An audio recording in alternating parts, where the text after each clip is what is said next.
ஓம் அகத்தீசாய நமோ. ஓம் அகத்தீசாய நமோ.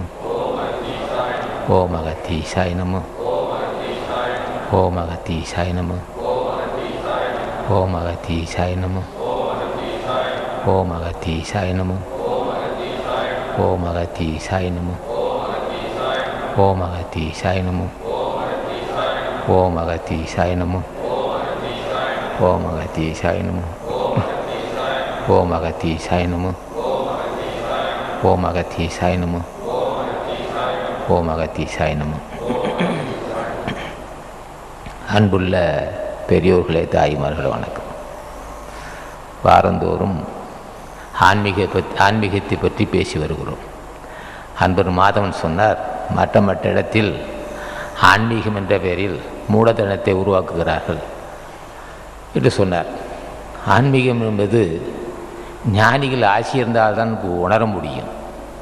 இல்லை என்றால் தவறான பாதையை காட்டத்தான் செய்வார்கள். அவர் விஷயத்தை பேசுவார்கள். அது அவர் மீது குறையில்லை, அவருக்கு அறியாமை. அறிந்தவர்கள் சொல்ல வேண்டும். ஆனால் ஊழ்வனை உள்ளவர்கள் சொன்னாலும் கேட்க மாட்டார்கள். ஞானிகள் ஆசி பெற்ற மக்கள் தான் ஆன்மீகம் என்றால் என்ன என்பது தெரிந்து கொள்ளலாம். ஆன்மீகம் என்பது பிறர் பசியாற்றுவித்தல், தலைவன் யார் என்று அறிந்து தியானம் செய்தல். இல்லை என்றால் அதுதான் ஆன்மீகம். ஜீவகாருண்யம், ஜீவதெய்வப்படுத்து, புலால் உண்ணாதிருத்தல், பொய் சொல்லாதிருத்தல், பிறர் சொத்தை அபகரியாதிருத்தல், இனிமையாக பழகுதல், மது அருந்துதல் போன்ற கொடிய பழக்கம் இல்லாது இருக்க வேண்டும். ஆக தூய்மை அறிந்த மக்கள் தான் ஆன்மீகத்தை அறிய முடியும். தூய்மை எது? தூய்மை அல்லது உண்மை அல்லது வாய்மை. தூய்மை உண்மை அறிதல் வேண்டும். உண்மை எது என்றான், தோன்றினால் ஒரு உயிர் தோன்றினால் அது அழியக்கூடாது.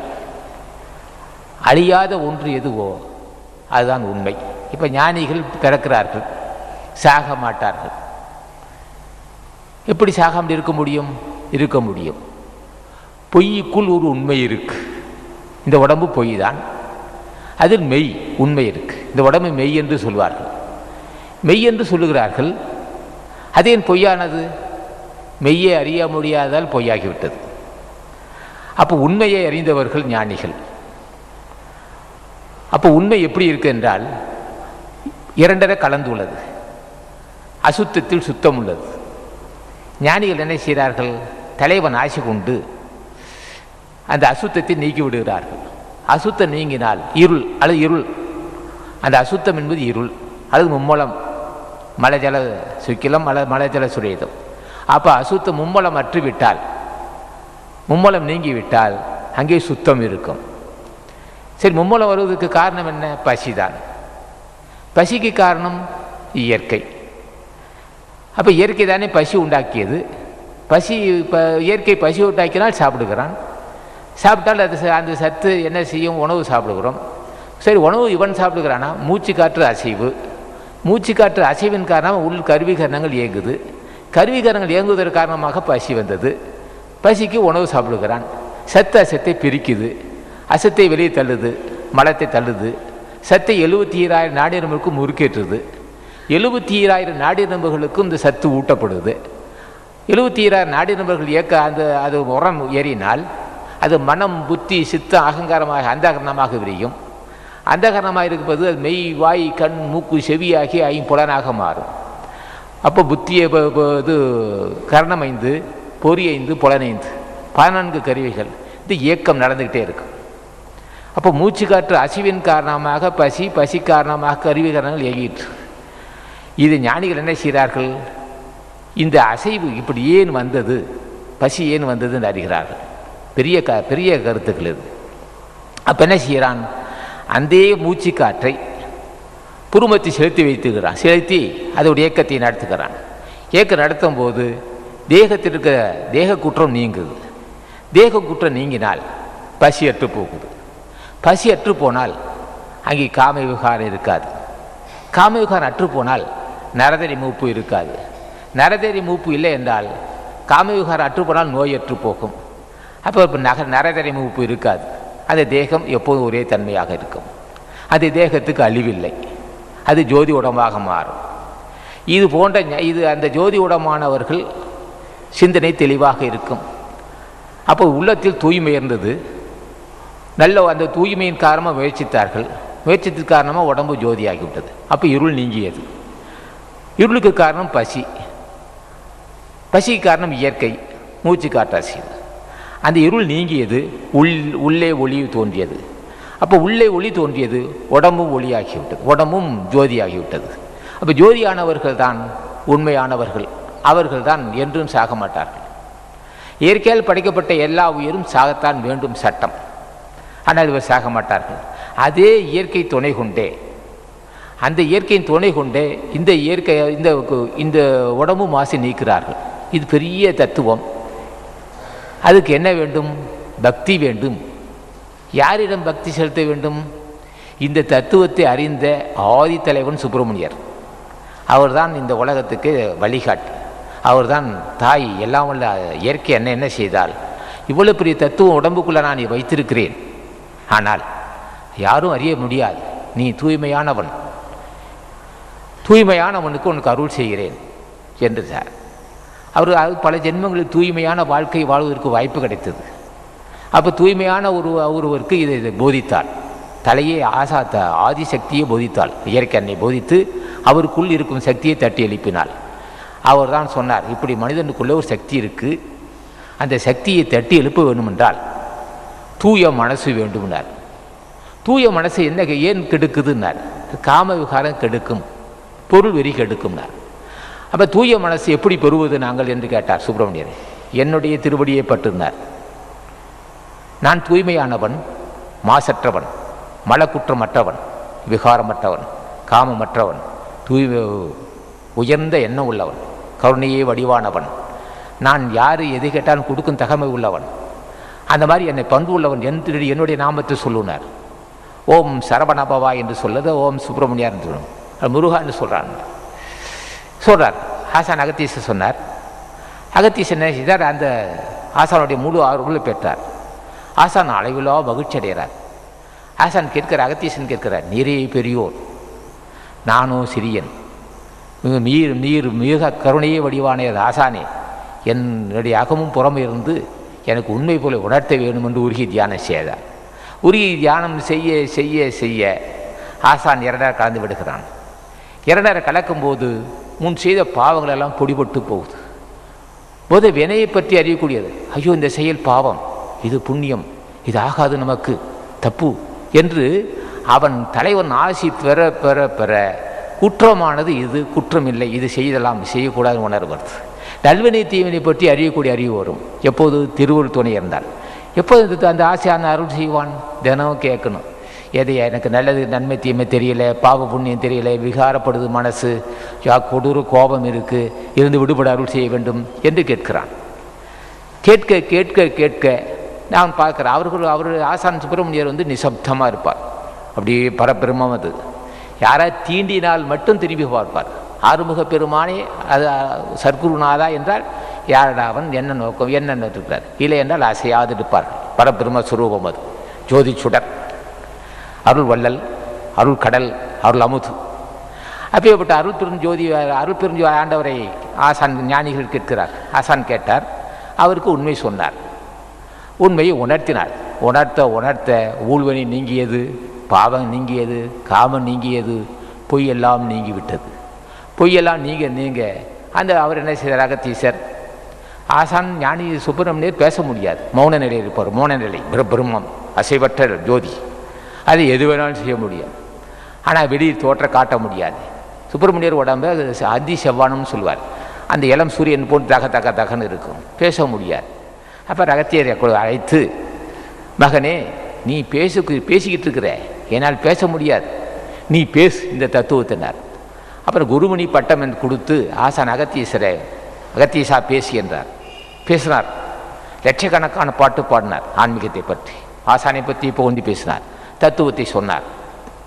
உடல் குறை பற்றி சொன்னார். இப்படி பசி வந்தது, எப்படி வந்தது, எல்லாம் விளக்கம் சொல்லி, மூச்சு காற்று இயக்கம் சொல்லி, ஆராதன நிலை சொல்லி, எல்லாம் விளக்காடி லட்சக்கணக்கான பாடல் பாடினார்.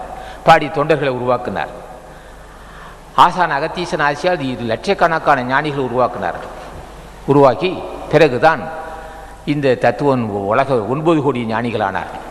குருமணியாகிய அகத்தீசன் ஆசி பெற்றவர்கள் 9 கோடி ஞானிகள். அவர்கள் அத்தனை பேருமே தூய்மையை விரும்பினார்கள். தூய்மையே எது என்றால் அது ஆசான் திருவடி தான் தூய்மையான ஆசான். அங்கே எந்த வித விகாரம் இல்லை, பொருள் பற்று இல்லை, ஜாதி வெறி இல்லை, மத வெறி இல்லை, சினமில்லை, விகற்பமில்லை. அதுதான் தூய்மை. விகற்பமில்லாதவன், வஞ்சனையற்றவன், பொய்யில்லாதவன், தூய்மையானவன், கேட்பதெல்லாம் தரக்கூடிய ஆசான் அகத்தீசன் திருவடியை பற்றுவதே மன தூய்மைக்கு துணை இருக்கு. அந்த பற்றுகின்ற மக்கள் தான் உண்மையான ஆன்மீகத்தை பற்றி பேசுவார்கள். அன்பன் மாதவன் சொன்னார், மற்ற மற்ற இடத்தில் ஆன்மீகம் என்ற பெயரில் பல்வேறு கோணங்களில் இட்டுச் செல்லுகிறார்கள் சொன்னார். நாங்கள் சொல்ல மாட்டோம். இல்லை, என்னோடு சேர்ந்தவர்கள் அல்லது ராமலிங்க சாமி சொல்ல மாட்டார். அவர் காட்டிய பாதை பசியாற்றுங்கள், எல்லாம் உள்ள அருள்புரிஞ்சோதி ஆண்டவரை பூஜை செய்யுங்கள், அப்படி தியானம் செய்யணும் அவர் போனார். மற்றதெல்லாம் அந்த கதையெல்லாம் வச்சுக்க மாட்டாங்க.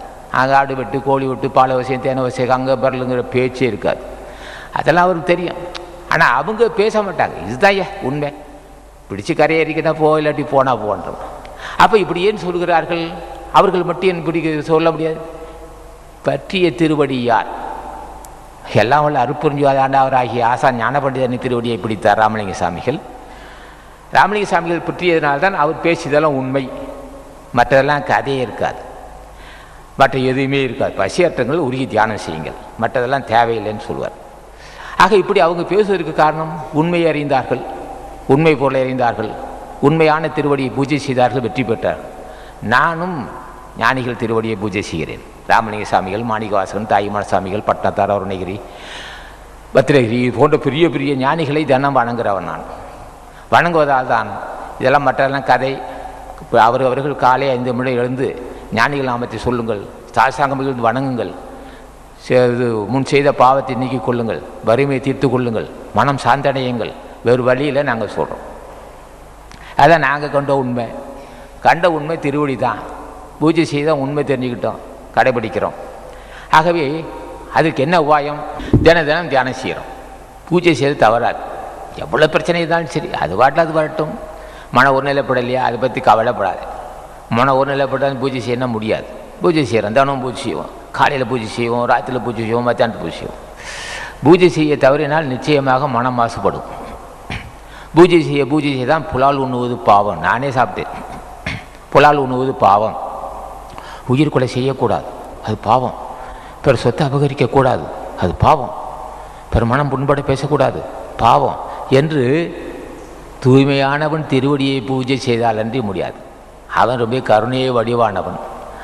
கருணையை வடிவானவன் ஆசி பெறதான் உணர்த்தப்பட்டது. ஆமாம், குற்றம் தான். இல்லைன்னா என்ன தான் அறிவுரை சொன்னாலும் எனக்கு எடுபடாது. நான் ரொம்ப மூர்க்கனாக இருந்தவன். மூர்க்கன், அடாத பாவி. நான் அடாத பாவி தெளிவடைவதற்கு காரணம் விடாது பூஜை செய்தனால்தான்.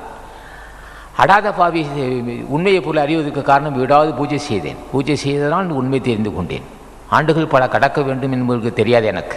அவசர புத்தி காரணம். நான் தினம் பூஜை செய்தால் ஓரளவுக்கு தெரிஞ்சுக்கிட்டு இருக்கோம். அவ்வளோதான், ஓரளவுக்கு தெரிஞ்சிருக்கோம். சரி, தலைவன் ஆசையால் நம்மளுக்கு காரியம் நடக்கணும். செயல்பாடுகளும் சிறப்பாக இருக்கல்லவா. இருந்த இடத்திலிருந்தே இல்லை கோடிக்கணக்கான மக்களுக்கு அன்னதானமும், லட்சக்கணக்கான தண்ணீரும், ஆயிரக்கணக்கான மக்களுக்கு திருமணமும், ஆயிரக்கணக்கான பேர் கண்டுபிடியும், இப்படி அன்பர் மாதவன் செயல்பாடெல்லாம் சொன்னார். இருந்த இடத்துலேருந்து எங்கே வேணாலும் செய்யலாம். எங்கே நான் இருக்கிற இடம் யார்? நான் இருக்கிற இடம் திருவடி. திருமலை தேவன் திருவடியும், காலாங்கிநாதன் திருவடி, அகத்தீசன் திருவடி இருக்கிறேன். இருக்கிற இடத்துல இருந்துக்கிட்டே செய்கிறோம்னா எங்கே இருந்துக்கிட்டு இருக்கிறான்? திருவடியில் கீழே அவரோட நிழலில் இருக்கிறேன். திருவடியின் நிழலில் இருப்பதால் இருக்க இடம் உயர்ந்த இடம். அதனால் தான் செய்ய முடியாது, இல்லைனா தடை வரும் அல்லவா. ஆகவே நீங்களும் அந்த இடத்தை பிடித்து கொள்ள வேண்டும். அதுக்கு அந்த பிடிப்பு, அந்த இடத்தை பற்றி கொள்வதற்கு இருந்த இடம் பெரிய இடம், அதுதான் திருவடி. ஞானிகள் திருவடியில் இருந்துக்கிட்டு இருக்கிறோம். நினைச்ச இந்த காரியம் நடந்துக்கிட்டே இருக்குது. நீங்களும் திருவடி இருந்து கொள்ளுங்கள். வினை விடுமோ உங்களை? அது என்னை தான் விட்டதோ? வினை விடுமோ? பல்வேறு பிரச்சனைகள் வந்து தாக்கத்தான் செய்யும். யாரும் அதில் தப்புக்க முடியாது. ஆகவே நீங்கள் என்ன செய்ய வேண்டும்? இந்த தினம் பூஜை செய்து அவன் திருவடியில் இருந்து கொண்டே எல்லா காரியத்தையும் சாதிக்கலாம். இதுதான் இந்த ஆன்மீகம் என்பது. அப்போ திருவடி நிழல் இருப்பதற்கு என்ன செய்ய வேண்டும்? திருவடியை பற்றி கொள்ள வேண்டும். அதுக்கு என்ன செய்யணும்னா, பொல்லாத பொருள் பட்டிருக்கக்கூடாது. அதான் வள்ளுவன் சொல்வான் முதல் பாடல், நடுவின்றி நன்பொருள் வெகின். நடுவின்றி நடுநிலை இல்லாமல், நடுநிலை இல்லாமல் பிறர் பொருளை நல்ல பொருளை பொருள் வெகின்னு சொல்லியிருந்தால் அது சாதாரண சேர்த்தன் போயிடலாம். நன்பொருள் பிறருக்குரிய நல்ல பொருளை நடுநிலை இல்லாமல் விரும்பாதே. விரும்பினா என்ன வரும்னா குடி பொன்றி குற்றமாங்கே தருன்னா, குடியும் கெட்டு போகும்னா. ஒரு ஏழை விட்டு பையனாக இருப்பான், பையன் கொஞ்சம் அழகானா இருப்பான், கோடீஸ்வர மகள் இருப்பாள். அது என்ன செய்வான், அந்த பெண்ணை விரும்புவான், சனியை பிடிக்க போகுதுன்னு அர்த்தம். இவன் தகுதி என்ன? ஒரு சாதாரண விவசாயி மகன், சாதாரண விவசாயி மகன் ஒரு கோடீஸ்வரன் வீட்டு பெண்ணை விரும்புவான். இந்த அழகு தோற்றம் அவளையும் மழைக்கு விடும். இதை அந்த அப்பனுக்கு தெரியும். அவன் அந்த பெண்ணுடைய தகப்பன் தந்தைக்கு யார் என்ன விஷயம்னு கேட்பான். ஏமா ஒரு விவசாயி மகனா, அந்த பையன் அவங்க படித்த பையனா அப்படி வந்து போயிட்டுருக்குறான், பொண்ணும் அந்த பார்த்துக்கிட்டு இருக்குன்னா. சரி, நிலைமை சரியில்லை. அவள் யாரான்னு கேட்டான். இந்த கடைசி வீட்டில் இருக்கிறாரு அவர், அது பையன் தான்னா. அவள் தான். மறுநாள் வீடே இல்லை. என்ன கொடுமை. அப்போ சொன்னான் வள்ளுவன், உன்னுடைய தகுதி என்னப்பா, அவ்வளோ பெரிய கூடிய வசதி, மிகப்பெரிய வசதி வாய்ப்புள்ள குடும்பத்தில் இருக்க பெண்ணை நீ எப்படி விரும்பினே? இப்போ வீடே இல்லை, எல்லாம் இடித்து தூள் பண்ணிட்டு போயிட்டான். அந்த மாதிரி சூழ்நிலை வரும் சொல்கிறான். இப்படி ஒரு வார்த்தை இது சமுதாயத்தில் நடந்துக்கிட்டு இருக்கு. 10 லட்ச ரூபா மதிப்புள்ள சொத்து, இதெல்லாம் நம்ம இப்படி எடுத்துக்கணும் ஒவ்வொரு பொருளாக. நடுவின்றி நடுநிலைமை இல்லாமல், நடுவின்றினா நடுநிலை இல்லாமல். இவன் தகுதி, நாம் எதை விரும்பணும், எது நமக்கு தகுதி, பெரிய எடுத்து பொல்லாப்பு, நம்ம நிலைமை ஆபத்தாக முடியும், குடும்பமும் வீணாக போகும் என்று அவன் நினைக்காமல் தன் தகுதிக்கு மீறிய ஒரு பெண்ணை விரும்புதலும், விரும்பினால் விளைவுகள் இப்படி வந்து சேரும். நடுவின்றி நன்பொருள், நன்பொருள் பொருள்னு சொல்ல, நன்பொருள் வெகின் விரும்புதல், வெகுதுன்னா விரும்புதல், வெகின் குடி ஒன்றி குற்றமாங்கே தரும், குடியும் நலிந்துவிடும், குற்றமும் வந்து சேரும். என்ன செய்வான், வீட்டை மட்டும் அழிக்கவில்லை, பழைய அவன் மேலே ஒரு வழக்கு தொடச்சிருவாங்க, தொடச்சா அந்த குடும்பமே வீணாப்போம். இப்படி ஒரு நிலைமை. இன்னொரு இடம், ஒரு 5 லட்ச ரூபா மதிப்புள்ள ஒரு வீடு, 5 லட்ச ரூபா மதிப்புள்ள வீட்டை பக்கத்து வீட்டுக்காரன் என்ன செய்தான், வறுமையை பயன்படுத்தினான். வறுமை வந்தது அவனுக்கு, பக்கத்து வீட்டுக்காரனுக்கு. அவ்வப்போது 1000, 2000, 5000, 10,000 கொடுத்தான், எழுதி வாங்கிட்டான். எழுதி வாங்கி என்ன செய்தான், அந்த வீட்டை கைப்பற்றிட்டான். அவன் நெருக்கடி கொடுத்து, சும்மா என்னையா அதனால் கையெழுத்து போட்டியா, பின்னாடி உனக்கே தேர்ன்னு சொல்லி ஏமாற்றி அந்த சொத்தை கைப்பற்றிட்டான். கைப்பற்றதுக்கு அப்புறம் என்னாச்சு, மீண்டும் என்ன செய்தான், ஐயா என்ன 5 லட்ச ரூபா மதிப்பு சொத்தை 1.5 லட்சத்துக்கு வாங்கிட்டே ஐயா, இந்த வித பணம் கொடுன்னா. அது இது மிரட்டிட்டான் அவனை. அவன் என்ன சொன்னான், ஐயோ பாவம், இந்த சொத்தே போயிடுச்சு, வீடே போயிடுச்சுன்னா நான் என்ன இப்படி எப்படி வாழ்வேன்னு சொன்னான். ஆனால் அக்கம் பக்கத்துலாம் தெரியுது, யாரா ரொம்ப கொடுமை செய்துப்பா, அந்த சொத்தை அபகரிச்சிட்டான் அப்படின்னு சொன்னான். அவருடைய விளைவுகள் என்னாகும், அவன் மன விரும்பி செவிக்கிறான், பாவியை சொத்து மாறிந்த ஒரு வீடு தான் இருந்தது, அதையும் போயிடுச்சே, நீ வாழ்விய நல்லபடி வாழ்வியான்னு சொல்லி மண்ணவாரி அரைக்கிறான், சபிக்கிறான். என்னாகும், நடுநிலை இல்லாத சொத்தை வாங்கிட்டான். நடுநிலை இல்லாத செயல் அது. குடி கொன்றி குற்றம் வாங்கே தரும்னா, நடுநிலை இல்லாத ஒரு பொருளை வாங்கினாலும் அது ஆபத்து தான், குற்றமும் வந்து சேரும். மன விரும்பி தந்த சாபம் அந்த குடும்பம் வெகு விரைவில் அழிந்து போகும்னா இது ஒரு கருத்துக்கள். இன்னொரு இடத்துல கேள்விப்பட்டோம், பெரிய வீடு, அந்த வீட்டை வந்து ஒரு சில சமூக விரோதிகள் அந்த வீட்டை கேட்டான். அவன் கேட்கும்போது அவன் சொன்னான், எனக்கு ஒரே மகன்தான், இந்த வீட்டையும் கொடுத்துட்டா நான் எங்கே போவேன், எனக்கு வியாபாரம்லாம் இருக்குது, இந்த வீட்டை நான் என் மகனுக்கு தான் வச்சுருக்கேன். மகன் இருந்தால் தானே இந்த வீடு உனக்குன்னு, மகன் இல்லை நான் என்ன செய்வேன்னா, ஆபத்தான பேச்சு இது. மகன் இருந்தால் தானே இந்த வீடு உனக்கு, மகன் இல்லாத செஞ்சிட்டோம், எதுக்கு என்ன எங்கே கையெழுத்து போடுறேன்னா, எங்கே கையெழுத்து போடுறேன்னா அது புரிஞ்சுக்கணும். மகன் இருந்தால் தானே இந்த வீடு உனக்கு, மகன் இல்லாத சூழ்நிலை வந்தால் எப்படி இருக்கும் வார்த்தை. அவன் பார்த்தான், என் மகன் என் வீடே போனான்னு சரி, என் ஒரே மகனாக நல்லபடி வாழட்டும், நீ எங்கே வேணாலும் கையெழுத்து போடணும். அப்படி ஒரு சூழ்நிலை. அவர் என்ன ரொம்ப பாராட்டி செல்வானோ வீட்டை விட்டு, இப்படியெல்லாம் நடக்கும் சமுதாயத்தில். இன்னும் ஒரு சில இடத்தில் ஒரே வீட்டு மனையை 3 இடத்துக்கு 3 பேருக்கு விற்றுருக்கிறான். ரொம்ப சாமர்த்தியமான அறிவு உள்ளவன், 3 பேருக்கும் பதிவு செய்திருக்கிறார்கள். அது ஒரு இதோடு பெரிய சாமர்த்தியம். அவன் வந்து பார்க்குறான், நான் வீடு கட்டவேன்னு சொன்னான். யார் எங்கேயே வந்திருக்கேன்னா, இந்த இடம் நான் விலைக்கு வாங்கியிருக்கேண்ணா, நான் முன்னமே வாங்கியிருக்கேன்னா, இப்படியெல்லாம் ஒரு அராஜகம் நடக்கும். இதெல்லாம் நீதிக்கு புறம்பான செயல் நடந்துக்கிட்டே இருக்கும். இவர் இந்த மாதிரி குடும்பாவிகள் அந்த பணத்தை கடன் வாங்கி 100க்கு 2 வட்டி 3 வட்டி வாங்கி வீட்டை இந்த நிலத்தை வாங்கி வீடு கட்ட நினைக்கும் போது இந்த நிலம் எனக்கு சொந்தம்னு சொல்லிடுவான். இப்படியெல்லாம் அராஜகம் நடக்கும். இதெல்லாம் இந்த பணம் கொடுத்தவனோட மனம் என்ன எப்படி வெதும்பும். ஆக என்ன செய்வான், குடி கொன்றி குற்றம் வாங்கே தரும், தீவனை சூழ்ந்துக்கும் குடியும் கெட்டு போகும், சாபத்தால் வருவது. இதெல்லாம் வள்ளுவன் பல கோணங்களில் பேசுவான். ஒரு பக்கம் திருமணம் செய்யும் போதுமா, ஒரு பக்கம் சில பேர் என்ன செய்வான், நவப்பழ மாதிரி சிகப்பாக இருப்பான், அவளை கண்ணை கிடையாது சொல்லுவான், எனக்கு சென்ன பொண்ணு சிகப்பாக வேணும்னா. அடே நீ இருக்கிறதே அட்டக்கறி ஆட்டம் இருக்குது, தாறு மாதிரி இருக்குது, தார் ரோட்டு மாதிரி இருக்குது, உனக்கு சிகப்பு பொண்ணு வேணும்னா. இது எல்லா சில பேர் இளைஞர்களிடம் இருக்கும் இந்த குறை. நமக்கு உள்ளது போதும், நம்மளே கருப்பு, நாம் இந்த சிகப்பான பொண்ணை விரும்பலாமா? இது மாதிரி ஒரு சில பேர் என்ன செய்வான், சும்மா சாதாரண விவசாயி சாதாரண ஒரு வேலைக்கு இருப்பான், எனக்கு எத்தனை பவுன் நகை போடுறேன்னு கேட்பான். என்னையா உத்தியோகம் பார்க்குறாருன்னா, அவர் என்ன உத்தியோகம் பார்க்குறாரு, பழசு கடையில் 750 சம்பளம் வாங்கிட்டு இருக்கிறாருண்ணா. பழசு கடையில் 750 சம்பளக்காரனுக்கு எத்தனையா பவுன் போடுறதுண்ணா, எத்தனை பவுன் போடுறேன் அப்படின்னா, என்னையா நீ என்னையா சம்பாதிக்கிற, மாதம் 750, இந்த 750 டிஃபன் செலவு கூட வராது. இவன் பொண்ணு திருமணம் செய்யும்போது அந்த சிவான் அந்த 15 போட்டு போனியா 20 போனியா, இது ஒரு காலம் அப்படி நடந்துக்கிட்டு இருக்கும். இதெல்லாம் வள்ளுவன் பல வகையாக சொல்லுவான். ஆகவே இதெல்லாம் இந்த சமுதாயத்தில் நடந்துகிட்டு இருக்கும். நம்ம ஆசான் வள்ளுவன் பார்த்தான், இதுலேயே இதெல்லாம் பல வகையை நோக்கி பார்க்குறவன். இன்னும் சில பேர் சிறந்த அறிவாளியாக இருப்பான், ஆனால் யாரேன்னு மற்றவன் பொருளாதாரத்தை கௌரவத்திலேயே அவன் கருத்து இருக்கும். சிறந்த அறிவாளி தான். அவன் சொல்லுவான் ஒரு பாடல், அகி அகன்ற அறிவு என்னாம்னா, அகினா கூர்மையான அர்த்தம், நுட்பமான அறிவுனார். அதே அதிகாரத்தில் வரும், அகி அகன்ற அறிவண்ணாம், யார் மட்டும் வெறிய செய்யணும்.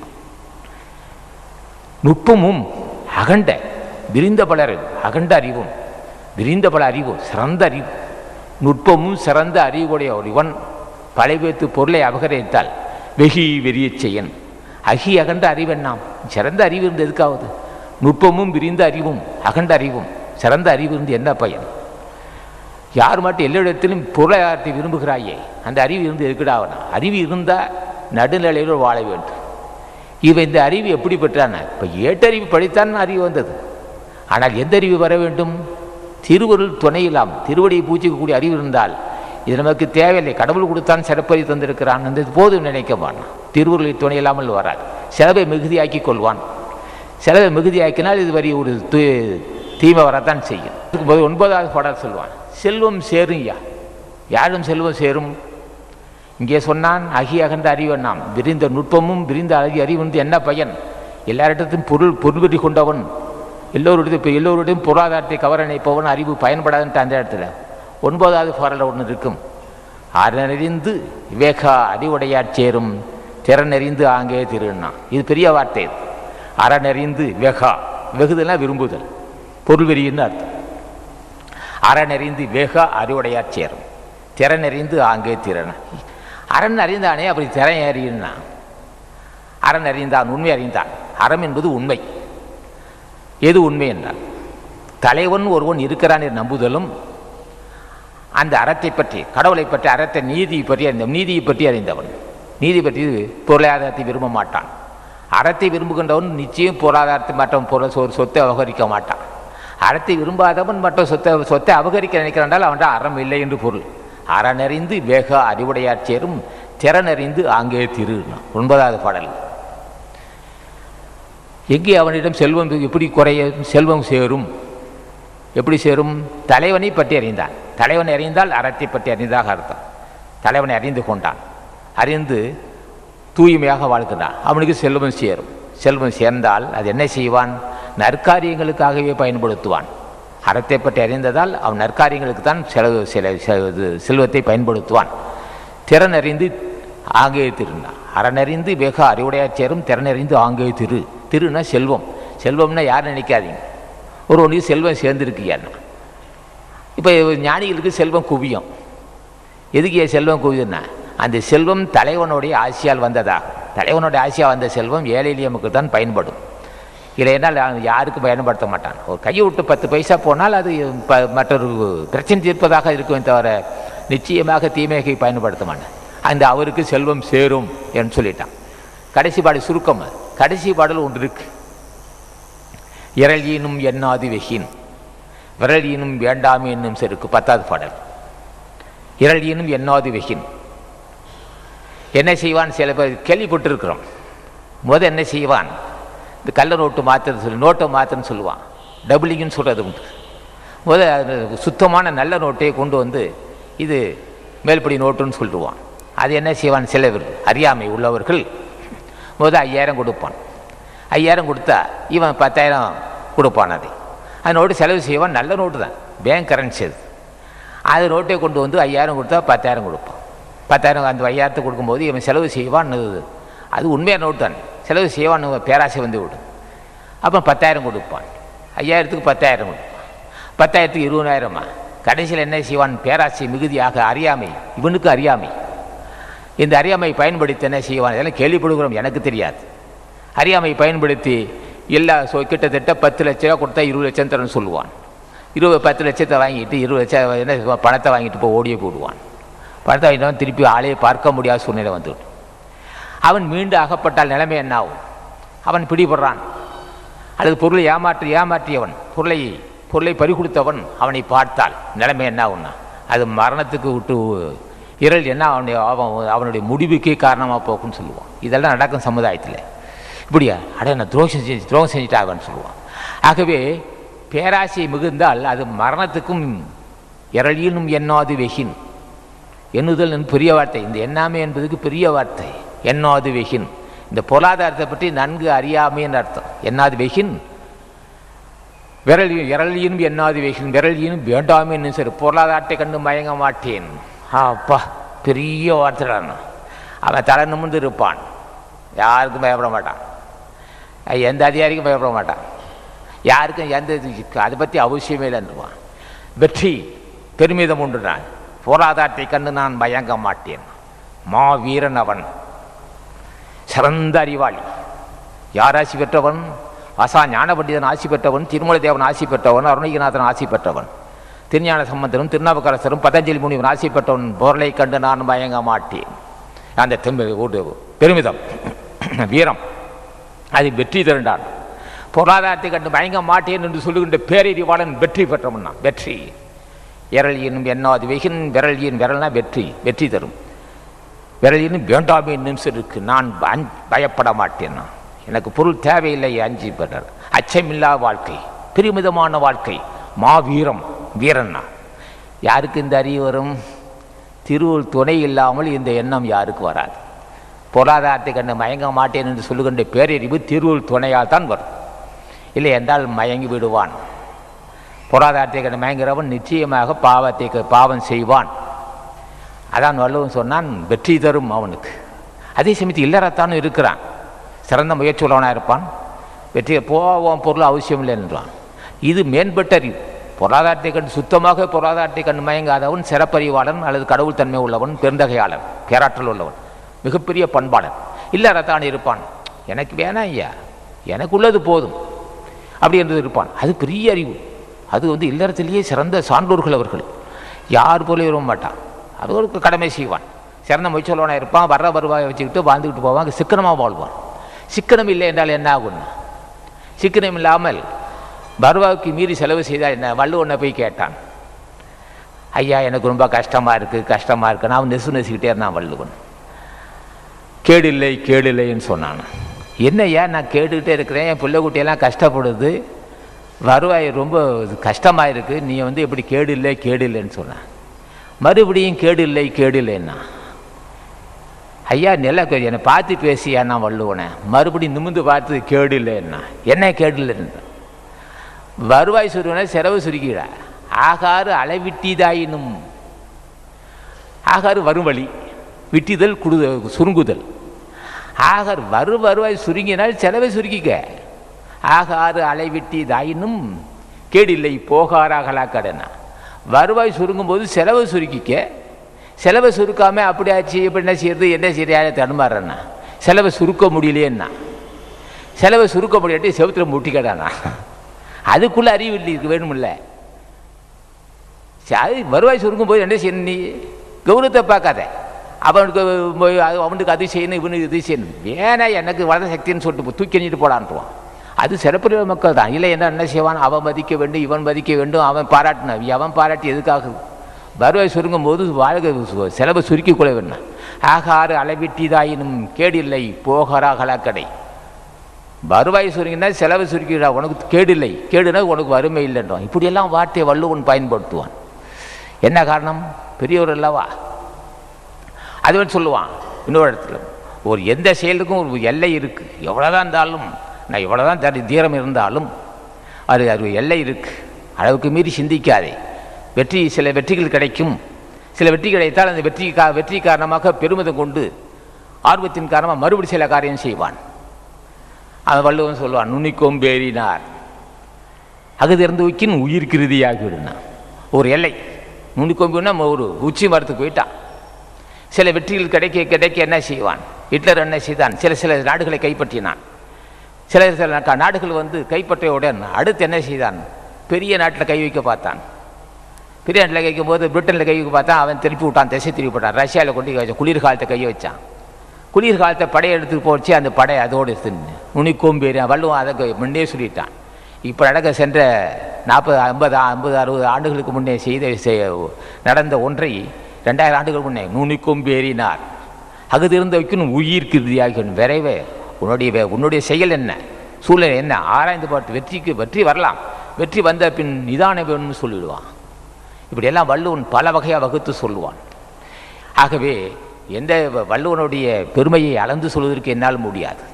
அவ்வளோ பெருமைக்குரியவன் வள்ளுவ பெருமான். ஒரு இடத்த சொல்லுவான், பெரிது நிதி பேதையார் கேண்மன். என்னையா பெரிது நிதி பேதையார் கேண்மன்? பேதைகள் அறியாமை உள்ளவருடைய நட்பு நல்லதே செய்யணும், பெருமைக்குரிய நட்புன்னா. பெரிது நிதி பேதையார் கேண்மை பிரிவின்கண் பீழை தருவதுண்டு இல்லைன்னா. என்ன காரணம், அவன் கையை விட்டா போதுன்னா. அறியாமை உள்ளவன் பேதமை புல்லறிவாளன், புல்லறிய நட்பு நன்மையே தரும்னா. என்ன செய்வான், அவன் வெளியில் போகும்போது இவனுக்கு இடையூறு செய்ய மாட்டான், செய்ய முடியாதவன். அறிவுடையவன் பகையை தான் பிரச்சனை வரும். அறிவுடையவனை பகைத்து கொள்ளக்கூடாது. அறியாமை உள்ளவன் முட்டாள்கள். புல்லறிவனை பகைத்தால் அது நன்மை தான் தரும். இருக்க மட்டும் அவனை பயன்படுத்திக்கடா, தூக்கி எறிஞ்சிட்டு போடான்னு சொல்லுவான். இன்னொரு இடத்த சொல்லுவான் வள்ளுவன் ஒரு இடத்த சொல்லுவான். ஒரு இடத்த ஒரு பெரிய வசதி உள்ளவன் சாப்பிட்டுக்கிட்டு இருந்தாங்க. புளிச்ச கம்பஞ்சோரை வச்சு சாப்பிட்டுக்கிட்டு இருந்தான். புளிச்ச கம்பம் மிளகாயில் 2 உப்பு உள்ளுக்கு வச்சு அதை கடிச்சிக்கிட்டு புளிச்ச கம்பஞ்சோறு சாப்பிட்டுக்கிட்டான். ஒரு பிச்சைக்காரன் வந்தான். ஐயா பசின்னா, ஏடா எருமை மாடு மாதிரி இருக்கிற, ஏண்டா உனக்கு என்ன உடைச்சலை சாப்பிட்ணும் அப்படின்னு. இல்லையா, எனக்கு ஒன்றும் சூழ்நிலை சரியில்லை, விவசாயம் இல்லை, ஒன்றும் வேலை இல்லை, நான் அப்படியே யாச்சித்து தான் பிச்சை எடுத்து தான் வாழ்ந்துட்டுருக்குறேன்னா. பிச்சை எடுத்து வாடையா, ரொம்ப கடுமையாக பேசுனான். அதை பார்த்தேன், அப்படி எட்டி பார்த்தேன். பிடிச்ச கம்பஞ்சோரை சாப்பிட்டுக்கிட்டு இருக்கிறேன். வீட்டை உள்ளே எட்டி பார்த்தான். 200 மூட்டை நெல் அடிக்குது, நிறைய நம்ம நெல் அடுக்கி இருக்குது. இவன் பிடிச்ச கம்பஞ்சோரை சாப்பிட்டுட்டு இருந்தான். பின்னே கொல்லப்புறத்தில் கிட்டத்தட்ட பால் மாடு நிறைய இருக்குது. ஐயா ஒரு ஐயா ஒன்று கேட்குறீங்களான்னு. என்னையா என்ன போய் கேட்குறாரு? ஐயா எனக்கு கொடுக்க வேண்டாம், ஆனால் நீங்களாவது நல்லபடி சாப்பிடுங்கண்ணா, அது எனக்கு தெரியப்படாது. அவன் சொல்கிறான். அவன் வீட்டுக்கு யாரும் போக முடியாது, உறவினரும் போக முடியாது, ஏழைகள் போக முடியாது. வேலை செய்கிறவனுக்கு பாதி இரவு 7 மணிக்கு வரலும் அவனுக்கு காக்க வச்சுருந்து பாதி பதிரு பாதி நெல் கலந்து கொடுப்பான். அப்படி ஒரு கடுமையான ஆள். ஐயா எனக்கு கொடுக்க வேண்டாம், நீயாவது வாழை பார்த்த பாவமாக இருக்கிற, இந்த புளிச்ச கம்பஞ்சோரை மிளகா 2 உப்பு போட்டு சாப்பிட்டுட்டு இருக்கிறேன், நீயாவது நல்லபடி சாப்பிடுறான். அவன் சொன்னான் வள்ளுவன், அன்புரி தச்சட். முகத்தில் கடுகடுப்பாக இருப்பான். உறவினர் யாரோ நண்பர்களோ வந்தால் கடுகடுப்பாக இருப்பான். என்னையாண்ணா, ஏதோ உதவி கேட்பான் போல் தெரியுது. முன்னே பழகியவன் இவன், முன்ன பழகினவன் ஏதோ ஒரு பெண்ணு தன்னுடைய மக திருமணத்துக்கு உதவி கேட்பான் போல் தெரிஞ்சான். வரும்போதே கடுகடுப்பாக முகத்தை வச்சுருப்பான். இந்த பாஷை மனைவிக்கு தெரியும். அவள் பார்த்துட்டான் திடுபுடுன்னு ஓட்டு போட உடைப்பா. அன்புரி அன்பு இல்லாமல் தச்சிட்டு தன்னையும் வருத்தி கொண்டு அறநோக்காது தர்மத்தை பற்றி சிந்திக்கவே மாட்டான். அறநோக்காது ஈட்டியே பொருள் கொள்வார் பிறல்லாம். பொருள் சேர்க்கும்போது நீதியே இருக்காது. 1க்கு 2 வட்டி போட்டு அந்த கணக்கு இந்த ஞாயிறுடைய ஞாயிறு 15 போட்டு கணக்கை போட்டு அப்படி சொத்தை நேராக சேர்த்துருவான். ஆக தானும் சாப்பிட மாட்டான், தன்னை சார்ந்தவர்களுக்கு உதவி செய்ய மாட்டான், அறத்தை பற்றி சிந்திக்கும் அறநோக்காது ஈட்டிய தர்மத்தை பற்றி சிந்திக்காமல் பொருள் ஈட்டிய பொருள் ஒன் பொருள் கொள்வார் பிறர். பிறருக்கு தானே பான்படணும். பிறர்னா சம்பந்தமே இல்லாத அண்ணன் தம்பி மாமா சின்ன உறவினர் ஏழை எளியவன் அரை பற்றி சிந்திக்கவே மாட்டான். பிறர் ஏன் கொள்றான்? இவனை தான் இவன் தான் இவனுக்கு இவனை யாருமே பாதுகாப்பு இல்லையே. நிச்சயம் சாவான், சொத்தை அவன் யாரோ ஒருத்த அகவரிச்சிட்டு போவான். ஆக பிறருக்கு தான் பயன்படும், இப்படி தான் அவனுடைய வாழ்க்கை இருக்குன்னு சொல்லுவான். இதெல்லாம் வள்ளுவன் இப்பொழுதெல்லாம் வகுத்து சொன்ன நோக்கம் சமுதாயத்தில் பொருளாதாரம் என்பது அது பிரச்சனை தீர்க்க கருவிதான். பிரச்சனை தீர்க்கக்கூடிய குடும்பத்துக்கு தேவையான ஜாமான் சட்டு வாங்கலாம், அரிசி பருப்பு வாங்கலாம், அவதான். அது சாவாமைக்கு மருந்து அல்ல, உண்டு சாவாமைக்கு மருந்து. என்னைய முன்ன சாவாமைக்கு மருந்து இல்லைன்னு சொல்கிறேன், பிறகு சாவாமைக்கு மருந்து என்கிறாய். அந்த பொருள் பிரச்சனை தீர்க்க கருவிதான், அது சாவாமைக்கு மருந்து அல்ல. பிறவி பிடி ஒழிக்காது. ஒழிக்கும். யாருக்கடா ஒழிக்கும்? அறிவுள்ளவனுக்கு ஒழிக்கும். சிறந்த அறிவாற்றல் மக்கள் புண்ணியவான்களுக்கு பொருள் சேர்ந்தால் அந்த பொருளை கொண்டே அறப்பணி செய்து ஜென்மத்தை கடைத்தேற்றிக் கொள்வான். இல்லை என்றால் அறியாமை உள்ளவனுக்கு பொருள் சேர்ந்தால் என்ன செய்வான்? அவனுக்கு அறியாமை உள்ளவனுக்கு பொருள் சேர்ந்தால் அதை இறுக பற்றி கொள்வான். இறுக பற்றி கொண்டு நெறி கடந்து பொருள் சேர்த்த பொருளை இறுக பற்றி கொண்டால் வினை சூழுது, வினை பாவம் சூழ்ந்திருக்குன்னு அர்த்தம். நிறைய பொருள் இருந்தால் அந்த அளவுக்கு பாவம் சுமை இருக்குன்னு அர்த்தம். நரகத்துக்கு கொண்டு செல்லும்ன்றான். அந்த பொருள் அவனுக்கு நரகத்துக்கு தள்ளும். அறியாமை உள்ளவனுக்கு பொருள் சேர்ந்தால் நரகத்துக்கு இட்டு செல்லும். அறிவுடையவனுக்கும் பண்புள்ளவனுக்கு பொருள் சேர்ந்தால் பிறவிக்கு பின்னிக்கும் மருந்தாக இருக்கும். பிறவி பின்னிக்கும் மருந்தாக இருப்பதும் அதே பொருள், நரகத்தை தள்ளுவதும் அதே பொருள். யாருடைய ஆட்சி இருந்தால் பிறவி பின்னிக்கும் மருந்தாக இருக்கும்? புண்ணியவான்கள். ராமலிங்க சாமிகள் ஆட்சி இருக்கணும், மாணிக்க வாசன் ஆட்சி இருந்தால் அந்த பொருளை கொண்டு ஜென்மத்தை கடைத்தேற்றிக் கொள்வான். அன்னதானம் செய்வான். அண்ணன் தம்பி மாமா வச்சின உறவினர்கள் விருந்து உபசரித்தல், 4-10 பேர்த்தை நட்பை தேடிக்கொள்வான். அறப்பணி செய்து அந்த பொருளை கொண்டே பிறவி பிணிக்கு மருந்தாக்கி கொள்வான். இன்னும் சுருக்கமாக சொல்ல போனால் அந்த பொருள் அமிர்தபானமாக மாறும். அறிவுடையவனுக்கு பொருள் சேர்ந்தால் அமிர்தபானம், அறிவிலான பொருள் சேர்ந்தால் நச்சுத்தன்மை விஷம். அது எச்சமென்று என்னும் கொள்ளோ ஒருவரால் நச்சப்படாதவன் செல்வான். எச்சமென்று என்னும் கொள்ளோ அவன் சொல்வான். பிறகு உனக்கு ஏதாவது நல்லது வேணுமல்லவா? ஒரு நண்பர்கள் வேணும், ஒரு உறவினர்கள் வேணும், 4 பேர் வேணுமல்லவா? உனக்கு இது என்னடா இருக்கு? எச்சமென்று என்னும் கொள்ளோ ஒருவரால் நச்சப்படாதவன் செல்வம். இன்னொரு இடத்த அப்படி போடுவான். யாராலும் விரும்பப்படாத செல்வம். நடுவூரில் நச்சு மரம் பழுத்துட்டு இருந்தான். இன்னொரு இடத்த சொல்லுவான். நச்சப்படாதவன் செல்வம் நடுமருள் நச்சு மரம் பழுத்துட்டு இருந்தான். நச்சுதல் விரும்புதல். யாராலும் விரும்பப்படாத செல்வம் எதுக்குடா அவனா? உனக்குன்னு என்ன தேடிது? உனக்குன்னு எதோ வச்சிருக்கேன்னா என்ன காரணம்? பொருள் சேர்ந்தால் அந்த பொருளை கொண்டு அறப்பணி செய்து உனக்கு என்று என்ன பாதுகாப்பு இருக்கு? இல்லைன்னா படத்தை சொல்லுவான். நான் செற்று விக்குள் மீள் வாராமுன் வரத்தான் போகுது. நல்வினை செய்து கொள்வதற்கு வள்ளுவன் சொல்லுவான். நல்வினை செய்து கொண்டு வெற்றி கண்டவன் வள்ளுவன். ஒரு இடத்துல சொல்லுவான், இந்த பொருளால் உனக்கு என்ன பயன் கேட்டான். உன்னுடைய நீட்டிய பொருள் மற்றவருக்கு பயன்பட போகுது, உனக்கு பயன்படாது.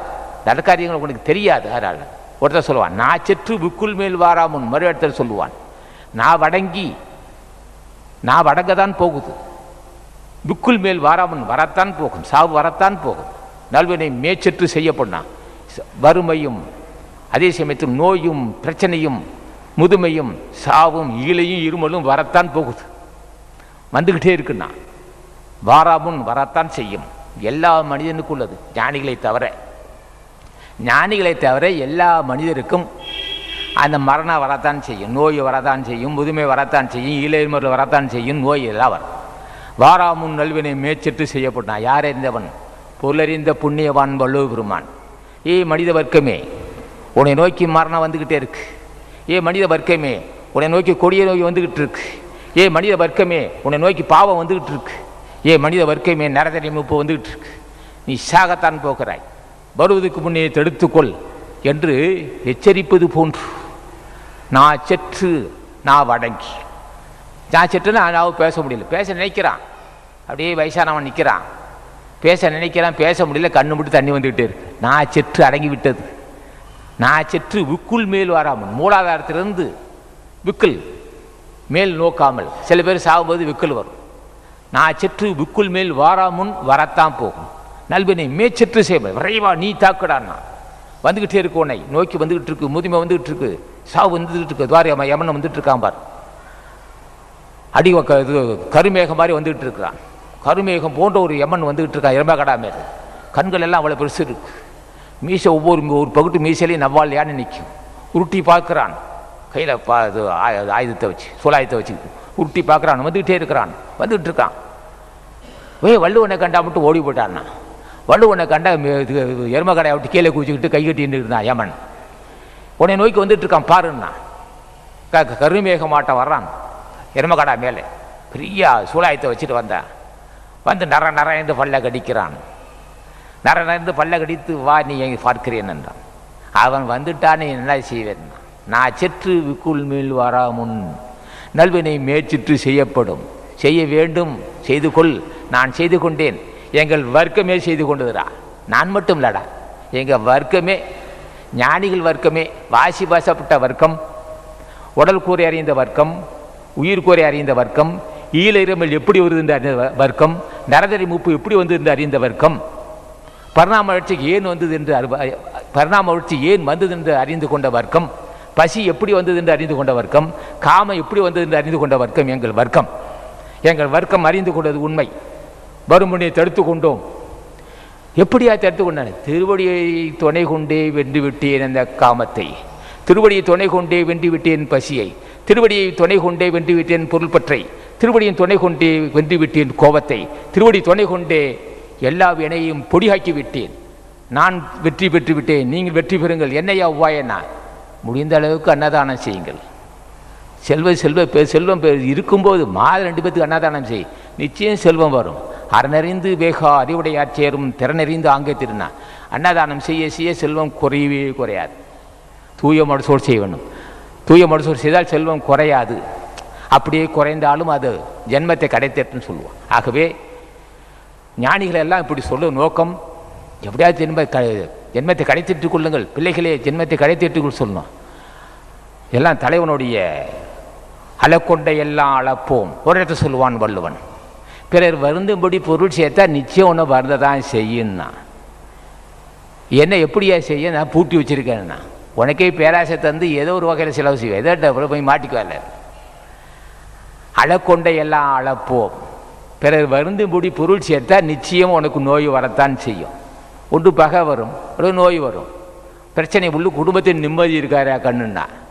இவ்வளோ செல்வம் எப்படி நிம்மதி இருக்குது? செல்வத்தை உனக்கு நிம்மதி தரப்போகுது. நீ சேர்த்த முறை சரியில்லை, நிச்சயமாக குடும்பத்தில் அமைதி கெடும். மனைவிக்கு உனக்கும் பிரச்சனை வரும், மகனுக்கு உனக்கும் பிரச்சனை வரும்.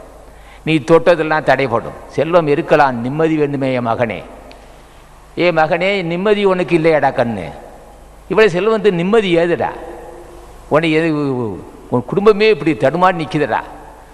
தினம் ஒரு கூலி வேலை செய்கிறான், ஒரு 2 ரூபாய்க்கு 4 ரூபா சம்பாதிக்கிறான், கம்பு கேழ்வரகு வாங்கிட்டு நிம்மதியாக இருக்கிறான். ஏன் மகனே உன் வீட்டில் நிம்மதி இல்லைண்ணா? முறை தவறிய சேர்த்த சொத்துடா மகனேண்ணா.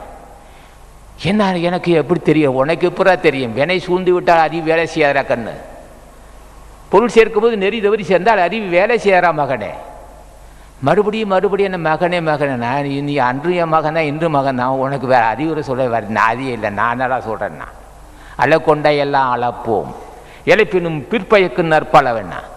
பிறகு வருந்தும்படி பொருள் சேர்த்தால் நம்மளை வருந்தும்படி செய்யும். சரி, நல்ல பொருள் கையை விட்டு போனாலும் நன்மைக்கு ஆகுன்னா. அலக்கொண்டை எல்லாம் அளப்போம். பிறர் வருந்துகின்ற பொருள் பிறர் வருந்தி பொருள் சேர்த்த பொருளாக நம்ம இழந்து விடுவோம்.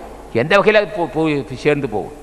இழைப்பினும் பிற்பயக்குன்னு, இழைப்பினும் போகாது சிறப்புனா போகாது, அப்படி போனாலும் நன்மையே தரும்னா. இப்படியெல்லாம் வள்ளுவன் வகுத்து சொல்லியிருக்கிறான். ஆகவே இது போன்ற ஞானிகள் சொன்ன நூல்களை படித்து ஆட்சி பெற வேண்டும். திருக்குறள் என்பது சாதாரண விஷயம் இல்லை, மிகப்பெரிய கடல். அது முற்று பெற்ற முனிவன் அல்லவா? அறம் பொருள் இன்பம் வீடு கரைகண்டவன் வகுத்தது வள்ளுவன் திருவள்ளுவ பெறுவான். திருக்குறள் வீட்டில் இருப்பது புண்ணியமாகும். தமிழ் படிக்க வேண்டும் அல்லவா? திருக்குறள் வீட்டில் இருக்கலாம், தமிழ் படிக்கணுமில்ல. நம்ம பிள்ளைங்க தான், சில பேர் திருச்சின்னு இருந்தாக்கா பக்கத்தில் இருக்கான்னு கேட்குறான், என்ன இருக்குன்னா அவன் ஆங்கிலம் படிச்சிருக்கான், தீரு இச்சின்னா அவ்வளோதான். அப்போ அந்த அளவுக்கு நம்ம பிள்ளைங்க தமிழ் படிக்கணுமல்லவா? தமிழ் படித்த வள்ளுவன் முதுபெரும் ஞானி. தமிழ் படித்தாலே ஞானி ஆவான். தமிழ் படித்தாலே வினையை பற்றி அறிந்து கொள்ளலாம். தமிழ் படித்தவன் தான் நல்வினை தீவினை பற்றி அறிவான். தமிழ் படித்தவன் திருவடி பற்றி அறிந்து கொள்வான். தமிழ் படித்தவன் முன் செய்த வினையை பொடியாக்கி கடவுள் தன்மை அடைவான். தமிழ் என்றாலே அமிர்தம் என்று பொருள். தமிழ் என்றாலே வினை தீர்க்கும் வெற்றி. தமிழ் என்றால் வெற்றின்னு பொருள். தமிழ் என்றால் தாய் என்று பொருள். தமிழ் என்றால் ஞானம் என்று பொருள். தமிழ் என்றால் கூட்டணி வெல்லும் வல்லமை உள்ள பொருள். யமனை வெல்லும் வல்லமை செய்ய உண்டு தமிழுக்கு. தமிழ் வடித்தால் வெற்றி பெறலாம். ஆகவே முதுபெரும் ஞானி, தமிழ் கடல், வலுபெருமான், அப்பேற்பட்ட ஞானி எழுதிய நூலை படிக்கிறதுக்கு நம்ம பிள்ளைகள் தமிழ் படிக்க வேண்டும் சொல்லிகிட்டு இருக்க. நாங்கள் யாரையும் தடுக்க வேண்டிய அவசியம் எங்களுக்கு இல்லை. தமிழ் படித்தா நல்லதுன்னு சொல்கிறான். அதை ஒரு 5வது படிச்சுக்கிட்டாயா, அது தமிழாவது வாயிலாவது வரட்டுமே. ஒரு 5வது மட்டும் ஒரு 3வது மட்டும் படிக்கணும்னு சொல்கிறது எங்கள் கடமை. அது இல்லை நாங்கள் போய்கிட்டே இருப்போம். சொல்லிட்டு நாங்கள் பாட்டு 105 போடுவோம். மற்ற பிள்ளைகளை ஏன் இங்கே பள்ளிக்கூட சேர்த்துன்னு கேட்க மாட்டேன். அது எங்களுக்கு தேவையில்லை. தமிழ் படித்தான் ஞானி ஆவான். தமிழில் தான் பாவத்தந்து போட்டு போடலாம். இல்லைன்னா நல்வனையை போட்டு தெரியாமல் நாங்கள் சொல்லிட்டு இருக்கிறோம். அது உங்கள் இஷ்டம். ஆகவே வள்ளுவன் முதுபெரும் தலைவன் வள்ளுவன் எழுதிய திருக்குறளை அன்பர் கருணாகரனும் மகத்துவம் பொருந்திய மாணிக்கவாசன் எழுதிய போட்டி திறக்கொலை திரு மாதவனும் முதுபெரும் ஞானிகள் நாமத்தை ஒன்றுபடுத்திய சித்தர்கள் போட்டி தொகுப்பையும் அன்பர் மோஸ் நல்லபடியார் அவர்களும் பாராயணம் செய்திருக்கிறார்கள். அவரை பாராட்டுகிறோம். அவர் நீடு வாழ வேண்டும் வாழ்த்துக்கிறோம். அவர் எல்லா நலம் வளம் பெற்று வாழ வேண்டும். நீங்கள் எல்லாம் கேட்க இருக்கிறீர்கள். வள்ளுவர் மாணிக்கவாசன் அவர்களுடைய போட்டித் தேர்வுகளையும் வள்ளுவன் அவர்களுடைய திருக்குறளையும் 131 மாகாணங்களுடைய சித்தர்கள் போட்டி தொகையும் கேட்டிருக்கிறீர்கள். நீங்கள் நீடு வாழ வேண்டும். உங்கள் குடும்பம் நல்லபடி இருக்க வேண்டும். தொட்டோ தொடங்க வேண்டும். உங்கள் பிள்ளைங்க மறந்தாவது, ஒரு சில பிள்ளை மறந்தாவது தமிழ் படிக்க கற்றுக்கொள்ள வேண்டும். ஏதாவது ஒரு வகையில் வேறு அம்மான்னு சொன்னால் போதும். அம்மான்னு சொன்னோட அப்பா அம்மான்னு சொன்னோட தமிழ் வந்துட்டு அர்த்தம். மம்மி தாடினா என்ன பிரச்சனை வரும். ஆகவே நீங்கள் எல்லாம் நம்ம பிள்ளைகளை தமிழ் படிக்க செய்து கடவுள் தன்மை அடைய செய்து அவரவர்கள் பிறவி பண்ணித்து இருக்க நீங்கள் முயற்சிக்கணும்னு கேட்டுக்கிறோம். உங்கள் திருவடி பணிந்து கேட்டுக்கிறோம். ஆகவே எங்கள் சங்க அன்பர்களை பார்ப்பதே புண்ணியம். அத்தனை பேர் புண்ணியவான்கள். அவர் கையால் ஒரு படி உணவு சாப்பிடுவது அதை விட புண்ணியம். அதை விட ஒரு புண்ணியம். லட்சக்கணக்கா பல லட்சக்கணக்கான மக்கள் சாப்பிட்டாடும் பசியற இடம். இன்னார் அன்னார் என்று பாகுபாடு இல்லாது இன்ன ஜாதி இந்த ஜாதி இல்லை, எல்லா ஜாதியும் பசி ஜாதி என்று சொல்லி இனம் மதம் வித்தியாசம் இல்லாமல் அமர்ந்து சாப்பிட்ட இடம் இந்த இடத்துல நீ கேட்கிறீர்கள். இந்த புண்ணியம் செய்த இடம், வஞ்சனையற்ற இடம், பொய்யற்ற இடம், தூய்மையான இடம், ஜாதி வெறி மத வெறியற்ற இடம், உயர்ந்த இடத்தில் உட்கார்ந்து இந்த நாங்கள் சொல்லப்பட்ட கருத்தை கேட்டிருக்கிறீர்கள். நீங்கள் வாழ வேண்டும், தொட்டோ தொடங்க வேண்டும். நீங்கள் இந்த நான் அடைந்த ஞானிகள் அடைந்த பேரின்பத்தை நீங்கள் அடைவேன்னு சொல்லி இது நேர வரையிலும் போதிய கல்வி இல்லாதவனாகிய நான் ஏதோ அறிந்தோ அறியாமலோ சில கருத்துக்கள் சொல்லியிருப்பேன். கற்றுணர்ந்த பெரியோர்கள் நீங்கள், கற்றுணர்ந்த பெரியோர்களும் தாய்மார்களும் பொறுத்து கொள்ள வேண்டும் என்று திருவடியை வணங்கி முடிக்கிறேன். வணக்கம்.